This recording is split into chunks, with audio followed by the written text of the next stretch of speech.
बिस्मिल्लाहिर्रहमानिर्रहीम। अज़ीज़ तलबा व तालबात, कंज़ुल मदारिस बोर्ड के इंग्लिश लैंग्वेज लर्निंग सीरीज़ के साथ प्रोफेसर जावेद असलम बाजवा अतारी आज की इस वीडियो के साथ आज हम अज़ीज़ तलबा व तालबात एक इंतहाई दिलचस्प बुनियादी और बहुत ही अहम सबक पढ़ने जा रहे हैं। आज के लेसन में हम सीखेंगे कि जब आपको एक सेंटेंस मेकिंग करना हो, खा उर्दू से अंग्रेज़ी में ट्रांसलेशन करना हो या आपने एक सेंटेंस क्रिएटिव राइटिंग में ख़ुद से लिखना हो, तो उसके मुख्तलिफ अज्ज़ा को, कंपोनेंट्स को, हिस्सों को या उसमें आने वाले अल्फाज को आप किस तरतीब से लिखेंगे। यह तरतीब अगर हुस्न तरतीब में सही होगी, ये दुरुस्त होगी और जहाँ जिस वर्ड को, लफ्ज़ को आना चाहिए वहीं अपनी जगह पर बिल्कुल दुरुस्त आप इस्तेमाल करेंगे, तो आपका फ़िक्रा दुरुस्त होगा, सही होगा और उसमें से निकलने वाले जो मायनी हैं, जो आप कन्वे करना चाहते हैं किसी को, वो भी बिल्कुल दुरुस्त तौर पे दूसरे आदमी तक पहुंचेंगे। और अगर खुदा न खासा उसमें तरतीब रॉन्ग हो जाए, गलत हो जाए या आप तरतीब को जम्बल्ड फॉर्म में कर दें, तो वो रॉन्ग हो जाएगा, इनकरेक्ट होगा और जो हम माफ़ी ज़मीर कहना चाहते हैं वो पूरी तरह कह नहीं सकेंगे। लिहाजा आज के इस सबक को आप नहायत तवज्जो के साथ सुनिए, हर स्टेप को जानने की कोशिश कीजिए और उसके ऊपर अपने नोट्स भी लेते रहिए ताकि आपको बाद में कोई दुश्वारी पेश ना आए। आइए बोर्ड की तरफ चलते हैं और आज के सबक को देखते हैं। आज के लेसन में हम इंग्लिश सेंटेंस स्ट्रक्चर यानी इंग्लिश फ़िक्रा की बनावट कैसे होती है और उसका सही पैटर्न क्या है, इसके बारे में मालूमात हासिल करेंगे। तो आप जानते हैं कि there are 3 important components of a sentence. एक सेंटेंस के बुनियादी तौर पर 3 अहम अज्ज़ा है। उनमें नंबर 1 पे सब्जेक्ट, नंबर 2 वर्ब और नंबर 3 ऑब्जेक्ट या कॉम्प्लीमेंट। आप देखेंगे आज के लेसन में कि सब्जेक्ट और ऑब्जेक्ट बुनियादी तौर पर यह इसम है और नाउन है। लिहाजा नाउन का इस्तेमाल बहुत ही इम्पॉर्टेंट है किसी फ़िक्रे के अंदर। लिहाजा हम देखते हैं कि use of noun in sentence pattern. अंग्रेज़ी फ़िक्रा में एक नाउन, फ़ाइल और मफ़ूल यानी सब्जेक्ट एंड ऑब्जेक्ट हर दोनों सूरतों में इस्तेमाल होता है। इन सेंटेंसेस में देखिए, ये टेबल शो कर रहा है कि यहाँ सब्जेक्ट है, यहाँ पे ऑब्जेक्ट होगा, मिलकर ये वर्ब के साथ एक मुकम्मल फ़िक्रा बनेगा। यहाँ हम देखते हैं सब्जेक्ट के तौर पे हमने द चाइल्ड लिखा, तो चाइल्ड इज़ द नाउन जो यहाँ पे नाउन के तौर पे इस्तेमाल हुआ। वर्ब ब्रोक है और यहाँ पे है द ग्लास, ग्लास उसने शीशा तोड़ा, ग्लास वंस अगेन नाउन है। तो एक फ़िक्रा के अंदर सब्जेक्ट यानी फ़ाइल मुस्नद अलैह और यहाँ पे ऑब्जेक्ट के तौर पे दोनों में नाउन का इस्तेमाल किया गया। सेकंड सेंटेंस में एग्जांपल में देखिए माय ब्रदर, तो इसमें ब्रदर नाउन है, फ़ाइल के तौर पे इस्तेमाल हुआ। एज लिंकिंग वर्ब है और अ टीचर, इसमें टीचर जो है ये कॉम्प्लीमेंट है, तो इसलिए ये भी ऑब्जेक्ट के तौर पे या कॉम्प्लीमेंट के तौर पे इस्तेमाल हुआ। तो इन दोनों एग्जांपल में आपने देखा कि हमने नाउन को जब इस्तेमाल किया तो नाउन जो है वो यहाँ सब्जेक्ट के तौर पे इस्तेमाल हुआ या नाउन हमारे ऑब्जेक्ट के तौर पे या कॉम्प्लीमेंट के तौर पे इस्तेमाल हुआ। अब आप देखिए कि अगर हमें आर्टिकल इस्तेमाल करना हो और जो नाउन हम इस्तेमाल कर रहे हैं वो स्पेसिफिक ना है, वो आम कामन नाउन है और कामन नाउन वाहिद है, सिंगुलर है, तो फिर हम उसके साथ आर्टिकल इस्तेमाल करेंगे और अगर मखसूस होगा तो उसके साथ आर्टिकल दा इस्तेमाल करेंगे।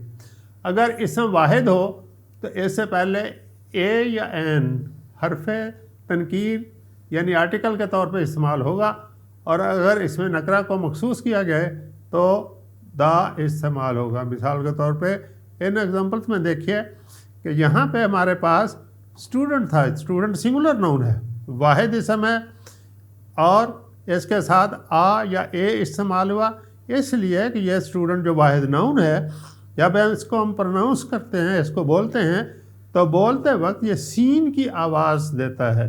अगर ये अलिफ की आवाज़ बोलते वक्त देता तो फिर हम एन इस्तेमाल करते। तो यहाँ ये सीन की आवाज़ है, कॉन्सोनेंट साउंड है, इसलिए हमने आर्टिकल ए का यहाँ पे इस्तेमाल किया, अ स्टूडेंट। तो लिहाजा जब भी सब्जेक्ट इस्तेमाल होगा सब्जेक्ट सिंगुलर हो, सिंगुलर सब्जेक्ट के साथ फिर आर्टिकल यकीनन आएगा और आर्टिकल ए या एन उस नाउन के पहले लेटर की आवाज़ के मुताबिक इस्तेमाल होगा। अ स्टूडेंट रीड्स, क्या पढ़ता है? A book. तो बुक वाहिद इसम है, बा यानी बे की आवाज़ से शुरू हुआ, इसलिए उसके साथ भी आर्टिकल आ इस्तेमाल हुआ। A student reads a book. Example 2 में देखिए, द मैन, आदमी के बारे में कि मखसूस आदमी के बारे में यहाँ बात होगी, इसलिए इससे पहले आर्टिकल द इस्तेमाल हुआ। अगर कॉमन मैन के तौर पर इस्तेमाल करते तो हम यहाँ पे भी आ इस्तेमाल करते। The man has an umbrella, यहाँ अम्ब्रेला उसके पास एक छतरी है। अम्ब्रेला अगरचे यू है लेकिन अलिफ की आवाज़ से स्टार्ट हो रहा है, तो यहाँ पे अलिफ की आवाज़ की वजह से यहाँ एन का आर्टिकल इस्तेमाल हुआ। तो इन दोनों एग्जांपल्स में आपने देखा कि जब हमारे पास सब्जेक्ट सिंगुलर हो और नाउन हो तो उस नाउन से पहले हम आर्टिकल इस्तेमाल करते हैं। वो आर्टिकल नाउन की पहले हर्फ की साउंड के ऊपर, अगर वो कॉन्सोनेंट साउंड है तो ए इस्तेमाल होगा या आ इस्तेमाल होगा, और अगर वो साउंड वॉल साउंड है यानी अलिफ की आवाज़ है तो उससे पहले एन इस्तेमाल होगा। तो ये हमारे आज के लेसन में नाउन और आर्टिकल का इस्तेमाल है एक सेंटेंस के अंदर कि कब नाउन कहाँ आएगा। हम फिर वाज़ह कर दें कि सब्जेक्ट केस में आएगा या ऑब्जेक्टिव केस में आएगा, और दोनों सूरतों में अगर वो सिंगुलर होगा तो उसके पहले आ या एन का इस्तेमाल किया जाएगा। अब देखते हैं कि अगर हमने एडजेक्टिव का इस्तेमाल करना है, एडजेक्टिव का मतलब है हमने सिफ्त बयान करनी है। ज़ाहिर है सिफ्त जब वो किसी इसम की होगी तो इसम के बारे में अगर हमने कोई कॉम्प्लीमेंट देना है, तो अगर इसमें सिफ्त एडजेक्टिव यानी फ़िक्रा में इस्तेमाल हो तो इसे इसम से पहले इस्तेमाल किया जाता है और आर्टिकल इस एडजेक्टिव से पहले इस्तेमाल किया जाएगा। मिसाल के तौर पे आप देखिए कि जब हमने पिछली एग्जांपल में लिखा था स्टूडेंट, तो हमने कहा था आ स्टूडेंट। इसमें इस्तेमाल हुआ एक ज़हीन तालिब इल्म, तो ज़हीन के लिए अंग्रेज़ी लगी इंटेलिजेंट। इंटेलिजेंट हमने कहा कि उसे हम एडजेक्टिव को इसम से पहले इस्तेमाल करेंगे, इसम से पहले इस्तेमाल किया जाता है, लिहाजा एडजेक्टिव को हमने इसम से पहले इस्तेमाल किया। और फिर आर्टिकल जो यहाँ लगा हुआ था आ स्टूडेंट की सूरत में, ये आर्टिकल यहाँ से शिफ्ट होकर एडजेक्टिव से पहले चला गया। जब एडजेक्टिव से पहले गया तो अब आर्टिकल अपने रूल के मुताबिक इस एडजेक्टिव के पहले वर्ड के साउंड यानी उसकी आवाज़ के मुताबिक आएगा। यहाँ आई अलिफ की आवाज़ दे रहा है, लिहाजा आ तब्दील होकर एन में कन्वर्ट होकर यहाँ पे इस्तेमाल हुआ। पिछली एग्जांपल में आ स्टूडेंट था या इंटेलिजेंट लगा, अब हमने स्टूडेंट को नहीं देखा आर्टिकल लगाने के लिए, हमने आवाज़ को देखा एन की, इन की, और उनमें आई की आवाज़ अलिफ है, लिहाजा एन इंटेलिजेंट स्टूडेंट। तो इन चेंजेस को आप इंतहाई गौर से देख रहे हैं और उनको नोट डाउन भी कर रहे हैं। N intelligent student reads an interesting book, वहाँ पर आ बुक था, यहाँ इंटरेस्टिंग बुक हुआ तो इसलिए एन इस्तेमाल हुआ। तो गोया हमने एडजेक्टिव को यहाँ इस्तेमाल किया, सब्जेक्टिव के इसमें फ़ाइल की जगह फ़ाइल के साथ, नाउन के साथ, सिंगुलर नाउन के साथ, यहाँ हमने इस्तेमाल किया बुक के साथ, लिहाजा यहाँ आर्टिकल भी इंटरेस्टिंग यानी एडजेक्टिव से पहले चला गया या इंटेलिजेंट से पहले इस्तेमाल हुआ। इस एग्जांपल में देखिए, हमने पिछले टेबल में देखा था द मैन, अब आदमी भी वही है, मखसूस आदमी है और उसके लिए एडजेक्टिव टॉल इस्तेमाल हुआ, लिहाजा आर्टिकल जो है वो टॉल से पहले चला गया और इंटेलिजेंट टॉल जो यहाँ पे एज एडजेक्टिव है ये मैन यानी नाउन से पहले इस्तेमाल हो। तरतीब यही रहेगी, पहले आर्टिकल फिर एडजेक्टिव फिर नाउन जो सिंगुलर नाउन है, अगर प्लूरल होगा तो ज़ाहिर आर्टिकल नहीं इस्तेमाल होगा। The tall man has a big umbrella, तो जब बिग आया तो यहाँ आपने देखा पिछले एग्जांपल में यहाँ एन अम्ब्रेला था, जब एन के लिए क्वालिफाइंग वर्ड बिग आ गया तो अब बा की साउंड को सामने रखते हुए इसके पेश नज़र यहाँ आर्टिकल आ इस्तेमाल हुआ, यहाँ अब एन नहीं आ सकता, अगर लगाएंगे तो रॉन्ग होगा। लिहाजा नोट पे ज़रा गौर कीजिए, इसम यानी नाउन की जगह अगर अल्फाज का मजमुआ इस्तेमाल किया जाए तो इसे नाउन फ्रेज़ कहते हैं। जैसे कि मज़कूरा दोनों फ़िक्रों में फ़ाइल और मफ़ूल नाउन फ्रेज़ हैं। अब आप देखिए, असल में तो हमारे पास सब्जेक्ट जो था वो स्टूडेंट था, लेकिन स्टूडेंट के साथ एडजेक्टिव लगा और एक आर्टिकल लगा, 3 वर्ड्स मिलकर an intelligent student as subject इस्तेमाल हुए। जब एक सब्जेक्ट की जगह पे एक अल्फाज का मजमुआ वही काम कर रहा है तो फिर हम कहेंगे ये सब्जेक्ट या ये नाउन की बजाय नाउन फ्रेज पर मुश्तमिल है। So this is a noun phrase, this is a noun phrase, in the same way this is a noun phrase and this is a noun phrase. अल्फाज का ऐसा मजमुआ जो नाउन की जगह पे काम करता है उसे नाउन फ्रेज कहते हैं। लिहाजा जब एक सब्जेक्ट के साथ एडजेक्टिव आ जाए या एक आर्टिकल आ जाए, 2 या 3 अल्फाज का इजाफा हो जाए तो वो मिलकर नाउन फ्रेज कहलाएंगे। ये नई बात आपने सीखी, हालांकि फ्रेजेस आप पहले पढ़ चुके हैं और उसमें हम इन बात की वजाहत कर चुके हैं, लेकिन सेंटेंस पैटर्न के लिहाज से हम साथ साथ आपकी वजाहत करते चले जाएंगे, आपको कोच करते जाएंगे, आपको सिखाते जाएंगे कि जब हमने सेंटेंस स्टार्ट करना है लिखना तो पहले हम नाउन पे गौर करेंगे। नाउन वाहिद है तो आर्टिकल ए या एन लगेगा, अगर नाउन प्लूरल है तो आर्टिकल ए या एन इस्तेमाल नहीं होगा, और जब एडजेक्टिव आएगा तो एडजेक्टिव इसके बाद नहीं आएगा, इससे पहले आएगा और जो आर्टिकल था जो इसके साथ नाउन के साथ आया था उसको हम एडजेक्टिव से पहले और इसकी साउंड के मुताबिक इस्तेमाल करेंगे। आइए अब गौर करते हैं कि अगर फ़िक्रे में इसके बाद क्या आएगा। हमने पहले अब आर्टिकल के बाद एडजेक्टिव और उसके बाद नाउन को इस्तेमाल किया। अब नंबर 4 पे है use a verb in sentence pattern. Verb का इस्तेमाल आएगा तो कैसे आएगा। उर्दू फ़िक्रों में आमतौर पे आप देखते हैं कि वर्ब आखिर में आता है, और जब भी हम कोई उर्दू फ़िक्रा इस्तेमाल करते हैं, मसलन मैंने किताब ख़रीदी तो उसमें ख़रीदी जो है वो वर्ब है और आखिर में इस्तेमाल हुआ। लेकिन अंग्रेज़ी में वर्ब या फेल सब्जेक्ट के बाद इस्तेमाल होता है इन जनरल। यहाँ आप देखिए हर फ़िक्रा में वर्ब का होना लाजम है, क्योंकि ये किसी अमल के करने, होने या सहने को ज़ाहिर करता है। इस ज़मन में दर्ज झैल नुकात पर गौर कीजिए। मिसाल के तौर पे हम कहें ही देयर, अब फाइल हमने इस्तेमाल किया, देयर प्लेस के लिए इस्तेमाल किया जो एडवर्ब है। अब इस फ़िक्रे में वर्ब नहीं है, लिहाजा इनकरेक्ट है। और अगर हम इस सेंटेंस को मॉडिफाई करके इसमें वर्ब लिख दें ही वेंट देयर तो दिस इज़ करेक्ट, क्योंकि अब इसमें सब्जेक्ट है, वर्ब है और इसमें कॉम्प्लीमेंट है। एक और फ़िक्रे को देखिए, शी बिजी। अब हम कहना चाहते हैं वो मसरूफ़ है, शी बिजी। हमने सब्जेक्ट इस्तेमाल किया प्रोनाउन की सूरत में शी, और बिजी इस्तेमाल किया एडजेक्टिव की सूरत में, लेकिन इनकरेक्ट है क्योंकि हमने तो यहाँ पे वर्ब इस्तेमाल नहीं किया। या लिंकिंग वर्ब इस्तेमाल करते हैं, शी इज़ बिजी, और यह प्रेडिकेटिवली यहाँ बिजी इस्तेमाल हुआ, इसकी वजह से ये सेंटेंस करेक्ट हुआ। हम इस नतीजे पे पहुँचे कि वर्ब का होना लाजिम है, खा वो किसी टेंस में भी हो। ये तो हमने सिंपल वर्ब्स की मिसाल दिया, या हमने पास्ट इंडेफिनिट की दिया। कोई भी टेंस होगा, जब तक उसमें उस टेंस के मुताबिक वर्ब इस्तेमाल नहीं होगा, हमारा सेंटेंस इनकरेक्ट है, नाकिस है और गलत होगा।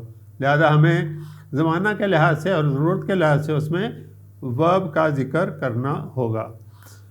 एक और इम्पॉर्टेंट चीज़ जो वर्ब से ही रिलेटेड है वो ये है कि सादा फ़िक्रों में is, am, are, was, were, has, have, had ये बतौर मेन वर्ब इस्तेमाल होते हैं। अगरचे यही अपनी फॉर्म में ये हेल्पिंग वर्ब भी हैं, इमदादी फ़ेल के तौर पर भी इस्तेमाल होते हैं, बोला हाँ इनका इस्तेमाल मेन वर्ब के साथ होता है और ये उसकी मदद कर रहे होते हैं, उसका टेंस बनाने में इस्तेमाल हो रहे होते हैं। जैसे is, am, are present continuous में इस्तेमाल होता है, बार बार पास्ट कंटिन्यूस में इस्तेमाल होता है, हैज़ हैव प्रेजेंट परफेक्ट में और हैड पास्ट परफेक्ट में। लेकिन जब ये बतौर मेन वर्ब सादा फिक्रों में इस्तेमाल होते हैं तो इनके साथ मज़ीद वर्ब नहीं लगता और इनको हम हेल्पिंग वर्ब या एक्सिलरीज नहीं कहते, बल्कि ये मेन वर्ब होता है। जैसे ही इज़ एट होम में इज़ मुकम्मल वर्ब है, he was absent yesterday was मुकम्मल वर्ब है, शी हैज़ ए बुक उसके पास ही किताब है, एक मुकम्मल वर्ब है। लिहाजा मुझे तवक्को है कि अब आप is am are was verb या हैज़ हैव हैड के एक्सिलरी वर्ब और मेन वर्ब के फ़र्क को अच्छी तरह से जान चुके होंगे और आइंदा आप इसी तरह इसका इस्तेमाल करेंगे। Third very important thing is tenses के लिए हर टेंस की बनावट के मुताबिक वर्ब की पहली, दूसरी या तीसरी फॉर्म इस्तेमाल होती है। मिसाल के तौर पे जब हम आई गो टू जामिया, डेली मैं रोज़ाना जामिया जाता हूँ, तो हमने इसमें गो फर्स्ट फॉर्म इस्तेमाल किया, प्रेजेंट इंडेफिनिट में ऐसे ही होता है। ही वेंट टू जामिया, वो जामिया गया, use of the second form, past indefinite में हमेशा सेकंड फॉर्म इस्तेमाल होती है। She has completed her lesson, use of the third form, तो ये प्रेजेंट परफेक्ट टेंस है। तमाम परफेक्ट टेंसेस में हमेशा तीसरी फॉर्म इस्तेमाल होती है। इसी तरह पैसिव वॉइस की स्ट्रक्चर्स में तमाम टेंसेस में थर्ड फॉर्म इस्तेमाल होती है। लिहाजा ये हमें अज़बर कर लेना चाहिए, ये हमें जान लेना चाहिए कि जब भी हम वर्ब को इस्तेमाल करेंगे तो हमें गौर करना है वो वर्ब वो सेंटेंस किस टेंस का है, उस टेंस के मुताबिक वहाँ वर्ब की पहली, दूसरी या तीसरी में से कौन सी फॉर्म इस्तेमाल होगी। तो we have to use first, second और the third, I mean present, past और the past participle forms of the verb whatsoever is required in that sentence. इसी तरह एक और बात याद रखिएगा कि वर्ब की जो आईएनजी फॉर्म है, यानी कंटिन्यूस टेंसेस में फेल की पहली फॉर्म के साथ आईएनजी फॉर्म इस्तेमाल होती है। जो प्रेजेंट, पास्ट और फ्यूचर के तीनों कंटिन्यूस टेंसेस हैं और फिर परफेक्ट कंटिन्यूस के जो तीनों टेंसेस हैं उन तमाम में, जैसे हम एक एग्जांपल लेते हैं, I am reading a book, present continuous. It has been raining since morning, this is present perfect. तो इस तरह से आईएनजी की फॉर्म यूज़ करने के लिए एज ए वर्ब हमें इनके बारे में मुकम्मल तौर पर मोहतात होकर लिखना है। और याद रखिए कि यहाँ एम और हैज़ हेल्पिंग वर्ब हैं, यहाँ हैज़ हेल्पिंग वर्ब है, लेकिन यहाँ पे मेन वर्ब के तौर पे इज़, वाज और हैज़ इस्तेमाल हुआ। इस हैज़ में और इसमें फ़र्क है और इसी तरह इसमें फ़र्क है। और यहाँ पे is at home main verb है और यहाँ पे एम हेल्पिंग वर्ब है। तो हमें helping verb, complete verb, verb की फॉर्म्स और कंटिन्यूस टेंसेस में आईएनजी वाली सूरत, इन तमाम के बारे में पूरी एहतियात के साथ सेंटेंस पैटर्न में उनका इस्तेमाल जो सब्जेक्ट के मुताबिक आएगा, उसके मुताबिक वाहिद या जमा आएगा, उसके मुताबिक हमें वर्ब का इस्तेमाल करना है। इसके बाद एक और अहम इस्तेमाल है द यूज़ ऑफ एडवर्ब, मुतलक फ़ेल। इसका पैटर्न में कैसे इस्तेमाल आएगा, तो आप ये बात अच्छी तरह नोट कीजिएगा कि एडवर्ब के 3 इस्तेमालात हैं। हम एक एक करके उनको यहाँ पे आपके लिए वजाहत करते हैं। नंबर 1, वर्ब के अमल के तरीक़ाकार को बयान करना। वर्ब आप जानते हैं एक्शन है, एक्टिविटी है, किसी काम का होना, करना और सहना उसमें पाया जाता है। और जब ये काम कैसे रूनुमा हुआ, सरजद हुआ, उसकी वजाहत होगी तो हम उसको कहेंगे ये एडवर्ब है। मिसाल के तौर पे शाहिद रैन, शाहिद भागा। अब शाहिद किस तरह से भागा, आहिस्ता भागा, तेज़ भागा, क्या क्या क्या सूरत थी उसे भागने की। तो जब हमने कहा ये शाहिद जो सब्जेक्ट है और ये वर्ब है, अब वर्ब कैसे रूनुमा हुआ वो काम, एक्टिविटी, एक्शन, तो फास्ट है, तेज़ी के साथ। तो फास्ट जो क्वालिफाई कर रहा है इस रैन को, ये एडवर्ब है। और यह हमें बताता है कि इस मिसाल में फास्ट ने शाहिद के तेज़ दौड़ने को जाहिर किया। दूसरे एग्जांपल में देखिए, the car moved slowly, car आहिस्ता आहिस्ता चली। द कार है subject, this is article, this is noun, मिलकर ये सब्जेक्ट बना और फ्रेज कहलाया। Then the verb is moved, that is the second form of the verb, and then slowly is the word that reflects the action और qualifies the verb moved. इसके कैसे car की रफ्तार थी उसको ज़ाहिर इसने किया, इसलिए हम कहते हैं ये एडवर्ब है। और स्लोली ने कार के आहिस्ता चलने के अमल के मुतल्लक मालूमात वहाँ पहुँचाई हैं। इसी तरह आप देखिएगा यहाँ हमारे एडवर्ब ने वर्ब के तरीक़ाकार के मुतल्लक बयान किया था। Second aspect of the adverb is ये एडजेक्टिव यानी इसमें सिफ्त के मानी की मज़ीद वजाहत करता है। अगर कोई चीज़ दिलचस्प है तो कितनी दिलचस्प है, अगर कोई शख्स लंबा है या चीज़ ऊंची है तो कितना लंबा या ऊंची चीज़ है। तो इसके मुतल्लक it was a very interesting match, it was a very interesting match के बारे में मालूमात दी गई कि इंटरेस्टिंग है। जैसे हम कह सकते थे it was an interesting match, लेकिन जब बहुत ही दिलचस्प कहना था तो उसके लिए वेरी इस्तेमाल हुआ। लिहाजा इंटरेस्टिंग एज एडजेक्टिव, इसको मज़ीद क्वालिफाई और उसकी वजाहत के लिए वेरी इस्तेमाल हुआ। Very is adverb. इस फ़िक्र में वेरी ज़्यादा दिलचस्प होने की वजाहत करता है, इसलिए वो एडवर्ब है। इसका तीसरा इस्तेमाल, ये किसी दूसरे एडवर्ब के मानी की मज़ीद वजाहत करता है। पहले एडवर्ब है, उसने वर्ब के एक्शन को ज़ाहिर किया, अब उस एक्शन को मज़ीद अगर हमने मॉडिफाई करना है तो उसके लिए हम एडवर्ब इस्तेमाल करेंगे। मिसाल के तौर पे हमने कहा था शाहिद रैन फास्ट, शाहिद तेज़ी से भागा। अब अगर कहें कि शायद बहुत ही तेज़ी से भागा तो तेज़ी से वो हमने और ज़्यादा फास्ट ज़ाहिर करने के लिए यहाँ वेरी इस्तेमाल किया। शाहिद रैन वेरी फास्ट, तो शाहिद सब्जेक्ट है, नाउन है, रैन वर्ब है, सेकंड फॉर्म है, पास्ट टेंस है, और इसमें फास्ट एडवर्ब है और इसको मज़ीद क्वालिफाई करने के लिए एक और एडवर्ब है वेरी। लिहाजा शाहिद रैन वेरी फास्ट में वेरी ने रन के फास्ट के एक्शन को और ज़्यादा तेज़ ज़ाहिर करने के लिए हमारी मदद की या हमने उसको इस्तेमाल किया। इस फ़िक्रा में वेरी ने दूसरे एडवर्ब यानी फास्ट के ज़्यादा तेज़ होने की वजाहत की है।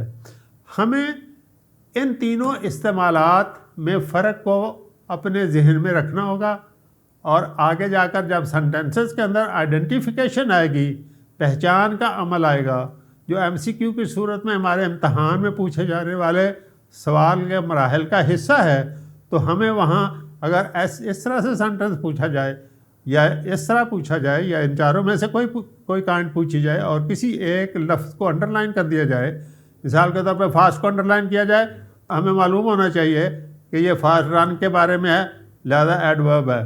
अगर ये इसको अंडरलाइन कर दिया जाए तो हमें पता होना चाहिए ये सब्जेक्ट के बाद वर्ब है, इसके एक्शन को ज़ाहिर कर रहा है, लिहाजा ये वर्ब है। ये शुरू में सब्जेक्ट है, शाहिद जो है, इसलिए यह सब्जेक्ट है, नाउन है।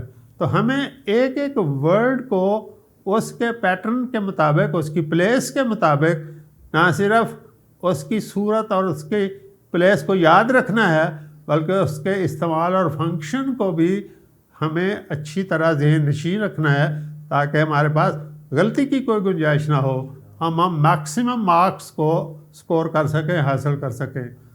अजीज़ तलबा तालबात, हमने पार्ट 1 कंप्लीट किया जिसमें सेंटेंस पैटर्न को हमने तफसील से पढ़ा और उसके कंपोनेंट्स को हमने मालूमात उसकी हासिल की और उसको पढ़ा। अगली वीडियो तक के लिए प्रोफेसर जावेद असलम बाजवा तारी को इजाज़त दीजिए।